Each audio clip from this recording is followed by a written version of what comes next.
मुसलमानों को ये राइट विंग वाले लोग मुल्ला कहते थे और मुल्ला से मुल्ली, फिर मुल्ली से बुल्ली सुल्ली और तमाम तरह की बातें कर रहे हैं। वो सावरकर 80 वर्ष की उम्र में कहा कि मुसलमानों के घर में घुस के और उनकी बेटियां और उनकी बहू के साथ रेप करो हिंदुओं से, तथाकथित हिंदुओं, नकली और नफरती हिंदुओं से उसने गुहार किया था।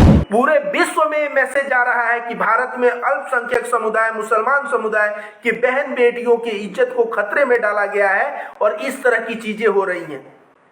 तो इससे देश का नाम रोशन हो रहा है। इन अंधभक्त गोबर भक्तों से मैं पूछना चाहता हूँ, ये जो है जेएनयू मिसिंग स्टूडेंट की मां तक की नीलामी कर दिया इन लोगों ने। और जो हिंदू महासभा आज से 70 वर्ष पहले बोला है, आज वो भारतीय जनता पार्टी के शासन में हो रहा है। ये योगी आदित्यनाथ, नरेंद्र मोदी, सावरकर, ये सब के सब दोहरे चरित्र वाले लोग हैं। यही योगी आदित्यनाथ पूजा करते हैं नवरात्रि में और लड़कियों का पैर धोते हैं और पूजा करते हैं और रात को लड़की को जलवाते भी हैं, यही योगी आदित्यनाथ। अब सत्ता हाथ से न जाए इसके लिए तमाम हथकंडे अपना रहे हैं और तमाम हथकंडों में ये जो है मुसलमानों के प्रति नफरत, महात्मा गांधी को कालीचरण ने कितना बुरा बात कहा, उस पर भी नरेंद्र मोदी और योगी आदित्यनाथ के मुंह से आपने एक बात नहीं सुना।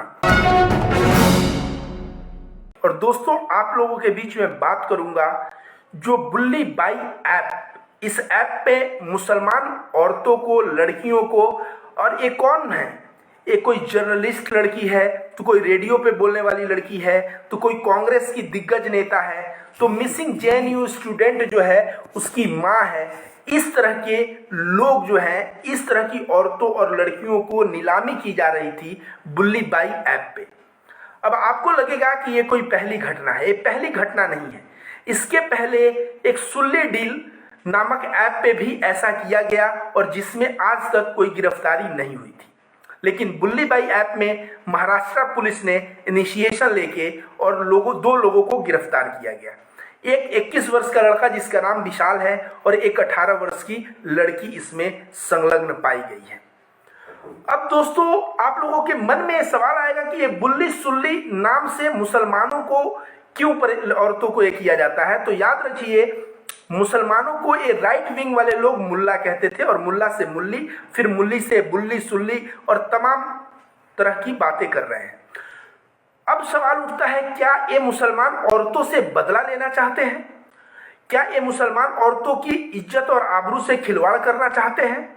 तो याद रखिए, जो सावरकर हिंदू महासभा का फाउंडर और आरएसएस का बहुत बड़ा माना जाता है, वो सावरकर 80 वर्ष की उम्र में कहा कि मुसलमानों के घर में घुस के और उनकी बेटियां और उनकी बहू के साथ रेप करो हिंदुओं से, तथाकथित हिंदुओं, नकली और नफरती हिंदुओं से उसने गुहार किया था।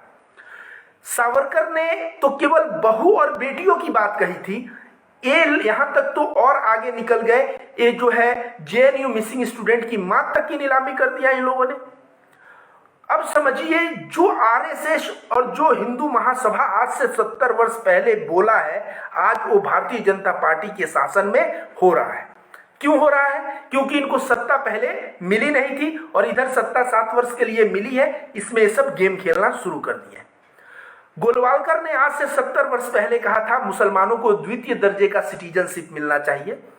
सीए एनआरसी बिल पारित हो गया और उसमें कहीं ना कहीं मुसलमानों को द्वितीय दर्जे का सिटीजनशिप देने के लिए ही इस तरह की बिल पारित की गई। अब देखिए, योगी आदित्यनाथ और नरेंद्र मोदी, अभी उत्तर प्रदेश में चुनाव है और योगी आदित्यनाथ के पास दिखाने के लिए डेवलपमेंट के नाम पे कुछ नहीं है। नरेंद्र मोदी पिछले 7 सालों में क्या किए, उनके पास दिखाने के लिए कुछ नहीं है। अब इन लोगों को डर लग रहा है कि सत्ता हाथ से जाने वाली है, जो सही में जाने वाली है। अब सत्ता हाथ से न जाए इसके लिए तमाम हथकंडे अपना रहे हैं और तमाम हथकंडों में ये जो है मुसलमानों के प्रति नफरत, महात्मा गांधी को कालीचरण ने कितना बुरा बात कहा, उस पर भी नरेंद्र मोदी और योगी आदित्यनाथ के मुंह से आपने एक बात नहीं सुना। हरिद्वार में जो जेनोसाइड की बात की गई, नरसंहार की बात की गई मुसलमानों का, उस जेनोसाइड का चर्चा पूरे विश्व में हुआ, लेकिन हमारे देश के प्रधानमंत्री नरेंद्र मोदी और उत्तर प्रदेश के मुख्यमंत्री योगी आदित्यनाथ के कानों तक यह बात नहीं पहुंची क्या? यह बात बिल्कुल पहुंची है। लेकिन ये लोग देख रहे हैं कि मैं किस चीज को हवा दूं कि सत्ता में बना रहूं और किस चीज पे एक्शन लूं कि सत्ता में बना रहूं। तो ये लोग एक्शन उसी चीज पे लेंगे। अब जैसे एक्शन किस पे, शाहरुख खान के बेटे को पकड़ के अंदर करवा दो, तो उससे क्या होगा कि अरे बहुत बड़ा खान बनता था, मुसलमान था, ये था, एक माहौल जो है एंटी मुस्लिम। तो यहाँ पे जो बुल्ली डील में जो शर्मानक घटना हुई है, शर्मसार करने की घटना हुई है, उस बुल्ली डील के ऊपर इन लोगों ने कोई एक्शन क्यों नहीं लिया? ये योगी आदित्यनाथ, नरेंद्र मोदी, सावरकर, ये सब के सब दोहरे चरित्र वाले लोग हैं। समझिए कैसे, यही योगी आदित्यनाथ पूजा करते हैं नवरात्रि में और लड़कियों का पैर धोते हैं और पूजा करते हैं, और रात को लड़की को जलवाते भी हैं यही योगी आदित्यनाथ। तो समझ जाइए कि एक तरफ महिलाओं की इज्जत आबरू से खिलवाड़ करने वाले लोगों के ऊपर चुप्पी साध के रखना, और एक तरफ लड़कियों की पूजा करना। एक बंदा था अमेरिका में, उसने जाके कह दिया था कि हमारे देश में दिन में महिलाओं को पूजा जाता है और रात में उनका रेप किया जाता है। तो तथाकथित जितने राइट विंग वाले थे, जितने नफरती थे, जितने दंगाई थे, ये सब उसे बोले कि वो देशद्रोही है, देश का गद्दार है। अब इन गद्दारों से मैं पूछना चाहता हूं कि आज ये बुल्ली बाई नामक ऐप पे जो घटना हो रहा है, इससे क्या तुम्हारे देश का नाम रोशन हो रहा है? पूरे विश्व में मैसेज आ रहा है कि भारत में अल्पसंख्यक समुदाय, मुसलमान समुदाय की बहन बेटियों की इज्जत को खतरे में डाला गया है और इस तरह की चीजें हो रही हैं। तो इससे देश का नाम रोशन हो रहा है। इन अंधभक्त, गोबर भक्तों से मैं पूछना चाहता हूं, ऊपर नहीं हो रहा है। मैं बता दूं दोस्तों, जब से भारतीय जनता पार्टी की सरकार आई, आरएसएस की आइडियोलॉजी को समाज में थोपा जाने लगा। पुष्पेंद्र कुलश्रेष्ठ नामक एक नफरती कीड़ा, यति नरसिंहानंद नामक नफरती कीड़ा, ये सब मिलके देश के माहौल को बिगाड़ने का प्रयास करने लगे। और देश का माहौल अब इतना बिगड़ चुका है कि 21 वर्ष और 18 वर्ष के छोटे छोटे बच्चे बच्चियां भी इतने बड़े बड़े कृत्य कर सकते हैं। सोचिए, अब कोई बोलेगा कि वो तो आतंकवादी है, मैं कहूंगा आतंकवादी नहीं है।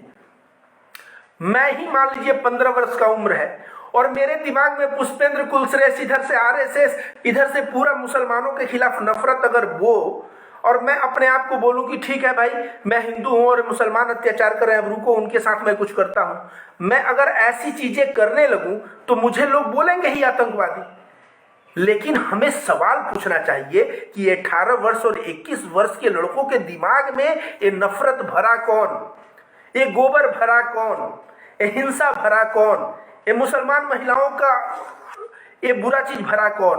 तो भरा है संघ।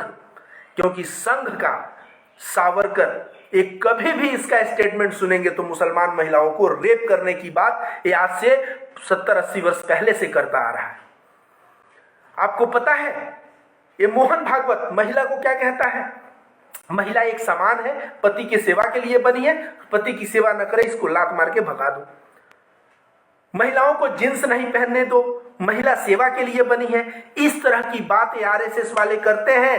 ये आरएसएस वालों को एक चीज मैं और बता दूं दोस्तों आप लोगों के बीच, ये इतने नीचे हैं कि 13 दिसंबर 1949 में ये लोग बाबा साहब अंबेडकर का पुतला फूंक दिए थे। और पुतला इसलिए फूके थे क्योंकि बाबा साहब अंबेडकर हिंदू कोड बिल ला रहे थे और हिंदू कोड बिल में हिंदू महिलाओं को समान अधिकार दिया जा रहा था। तो ये लोग कहते थे कि नहीं, महिलाओं को समान अधिकार नहीं मिलना चाहिए, और उसके लिए ये लोगों ने क्या किया? जला दिया, बाबा साहब अंबेडकर के पुतले को जला दिया। तो मैं कहता हूं कि भारत देश जो हमारा देश है ना, यहां पे कहा जाता है यत्य नारी पूज्यन्ते तत् देवता रमन्ते, जहां नारियों की पूजा की जाती है वहां देवता भ्रमण करते हैं। मतलब देवता वहीं भ्रमण करते हैं जहां देवता भ्रमण करते हैं जहां नारियों की पूजा होती है, और जहां नारियों को इस तरह से दुत्कारा जाता है, इस तरह से बोली लगाई जाती है, तो वहां पे क्या भ्रमण करते हैं? वहां पे शैतान भ्रमण करते हैं। और योगी मोदी नामक 2 शैतान ये भारत में जब से भ्रमण कर रहे हैं तब से यहाँ नारियों का सम्मान दिन प्रतिदिन गिरते जा रहा है। आप भारत में नारियों की सम्मान, माँ दुर्गा, महिषासुर की जो हत्या करती हैं, काली माँ, तमाम माँ, ऐसे कई माताएं, सरस्वती माँ, लक्ष्मी माँ, हम लोग हर एक चीज को माँ बना के पूजते हैं, गंगा माँ, इन सारी चीजों की पूजा की जाती है। ये है हमारा हिंदुस्तान जहां इन सारी चीजों की पूजा की जाती है। काली माँ जिस तरह से राक्षसों का वध करते हैं, वैसे हमें भी राक्षसों का वध करना अब जरूरी हो गया है। और वो राक्षस कौन कौन है? वो राक्षस है आरएसएस का विचार। वो राक्षस आरएसएस नाम है उस राक्षस का, उसका विश्व हिंदू परिषद, बजरंग दल और योगी मोदी के विचार भी वो राक्षस हैं। और इन राक्षसों का मतलब इन विचार रूपी राक्षसों का जब तक हम वध नहीं करेंगे तब तक देश आगे नहीं जाएगा। और आरएसएस के विचार का वध कब हो सकता है? विश्व हिंदू परिषद, बजरंग दल और पुष्पेंद्र कुलश्रेष्ठ के विचारों का कब खंडन हो सकता है, आप बताएंगे? तब हो सकता है जब भारतीय जनता पार्टी को सत्ता से निकाल के फेंक दिया जाए। जब भारतीय जनता पार्टी सत्ता से बाहर चली जाएगी तब क्या होगा? तो जितने भी संघी हैं, जितने भी ये नफरती हैं, इन सभी के दिल में ना एक डर बैठ जाएगा कि अब हवा देने वाला नहीं है। अब कालीचरण की तरह पकड़ के जेल में जिस तरह से कालीचरण को डाला गया, नफरती दंगाई स्टेटमेंट दोगे तो और सरकार भारतीय जनता पार्टी की चली जाएगी तो पकड़ के अंदर कर दिए जाओगे। तो इन लोगों के जहन में जो डर बैठेगा ना, उसी डर से जो है ये लोग पुनः असली हिंदू प्रेम और सद्भाव की तरफ आएंगे, नहीं तो दूसरा कोई रास्ता नहीं। तो मैं हिंदू भाइयों से आग्रह करूंगा कि प्रेम और सद्भाव को लेके आगे बढ़ें, जहां नारियों का सम्मान हो उसको लेके आगे बढ़ें। और इस तरह की जो घटनाएं हैं, बुल्ली बाई तो सुल्ली बाई, इस तरह की घटनाओं का अंत होना चाहिए। और इसके लिए सिर्फ एक है कि भारतीय जनता पार्टी को सत्ता से बाहर करें।